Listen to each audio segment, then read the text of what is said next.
Hi, everyone. My name is Kurt Kloppmeyer. I'm the Assistant Director of Programming for ACES, which is the Academic and Career Engagement and Success Center.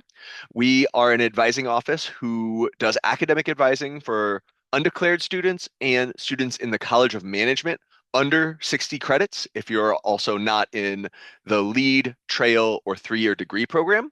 But we do career advising for everyone in the university, including alumni. So once you're graduated, you can even come back and we can help you think about next career steps even then. But today I want to talk about are two resources that can be really helpful in thinking about what you might want to do while you're here for things like maybe internships, maybe over the summer, and what you might want to do after you graduate, which kind of connect to what we've been talking about in your presentation, uh, your values, your interests, the skills you're building while you're here. So the way you reach these two resources, go, how do I? And then explore my interests. Once there, you'll find a lot of great advice here. You can read through that. But if you scroll down to the career resources section, you'll find the focus two and what can I do with this major. Focus two is a questionnaire, a number of questionnaires that asks you about your interests, your values, your personality, and your skills.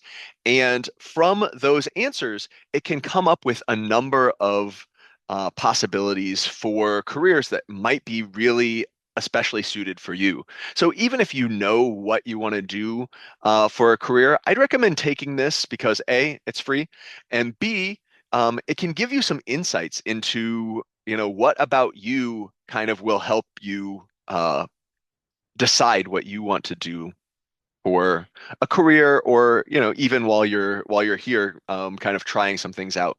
You can just click on this focus two to go to the site and then use the access code beacons to set up your own username and password. So once you've done that, you can also go to what can I do with this major? This is a paid resource, so you have to go through this page and hit view resource. So it will allow you in. And what can I do this with this major? While not exhaustive, your majors can help you do a lot of different things, as discussed earlier. It can show you some ideas for what people with your major often go into. So you can either search by major category here or go to an alphabetical list for all the majors that they have on the site. So let's just choose an example. Let's say psychology. Once you go to psychology, and note that all other majors are set up like this too. So, just choose your major and it will bring you to a number of different areas that people in psychology majors often go into. Now, of course, psychology majors can go into a ton of different areas, but these are some common ones. So you can look around, see what is most interesting to you. Let's say human services. So when you click this dropdown, you see a number of common career paths within this human services area. Direct care, administration, including counseling, psychotherapy, physical health and wellness. There's a ton of them. And then who hires for this career path? Federal government, state government, local government, all different areas have a lot of need for this. Then, especially helpful, I would go down to strategies. So, if you are interested in this career path, what are some good strategies for building your skills and help gain experience that will prepare you for finding a good job in the field that you're interested in? Obviously, good communication skills are a must. Maybe becoming fluent in a second language. Um, Different job opportunities can be across the country. So thinking through some of those strategies can help you, make yourself more ready for uh, any area you want to go into.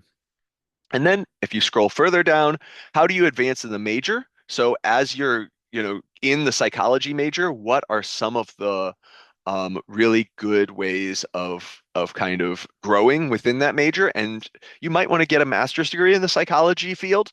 And here are a number of great master's degrees. Um, Further down, Professional associations can help you find people in the fields that you might be interested in. And students can often join professional associations for much cheaper than it would cost once you graduate. So, looking through, maybe you were into forensic psychology. The American Board of Forensic Psychologists might be someplace to go see what forensic psychologists are talking about. How do they think about the field? Maybe setting up an informational interview or something that kind of helps you learn more about it. Then beneath that, related resources can be anything based on the major. Take a look at what would be interesting to you. Then Occupational Outlook is a really great resource that is done by the Bureau of Labor Statistics. They will tell you things like the median pay, how much education might you need, what's the job outlook. Psychologists are growing faster than average at about 1.5 times the national average. You can see what do they do, um, how to become a psychologist. You might want to look at what Massachusetts looks like versus, say, Illinois or something like that. So checking out state and area data can help you get a more focused look at that. And then ONET is a really great resource for finding out more about different areas, like what does their um, what's the prep time look like? What does the day-to-day look like? What are the physical demands? There's a lot of different ways that you can gain a ton of information about any job you might be interested in. And then finally, employment opportunities is great because you can go on LinkedIn, for example, which has probably more jobs on their job board than anyone else, but that's very varied and different levels of trustworthiness sometimes. But if you go to careers in psychology, it will have fewer jobs than LinkedIn, but every job is going to be more connected to the psychology field. So, I would definitely recommend both What Can I Do with This Major and the Focus 2. Um, these are both great tools, and I would recommend using them at your nearest convenience. All right, thanks.